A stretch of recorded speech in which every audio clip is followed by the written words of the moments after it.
حسد اور جیلسی یہ نہ صرف دوسروں کے لیے نقصان دہ ہے بلکہ کرنے والا تو خود بہت بڑے خسارے میں ہے۔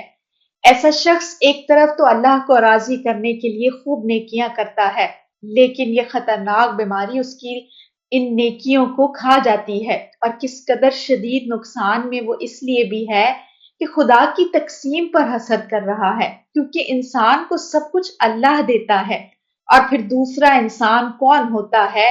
اللہ کی تقسیم پر حسد کرنے والا یا دکھ کرنے والا۔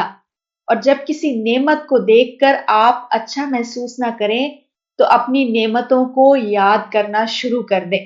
توجہ کریں کہ کیا کچھ آپ کو اللہ نے مانگنے اور بن مانگے پر عطا کیا ہے، اور پھر ان نعمتوں پر اللہ کا بڑا شکر ادا کریں۔ یقین جانیے پھر آپ کو اللہ اور بھی زیادہ عطا کرے گا۔ ہاں، اگر دل آپ کا پھر بھی بے قرار ہو، کسی کی نعمت کو دیکھ کر اچھا نہ لگے، تو دوسروں کی نعمتوں پر رشک کیا کریں، کہ رشک میں انسان کسی کی نعمت کو دیکھ کر جلتا نہیں، نہ ہی چھن جانے کی آرزو کرتا ہے، بلکہ اپنے لیے بھی اسی نعمت کے مثل دعا کرتا ہے۔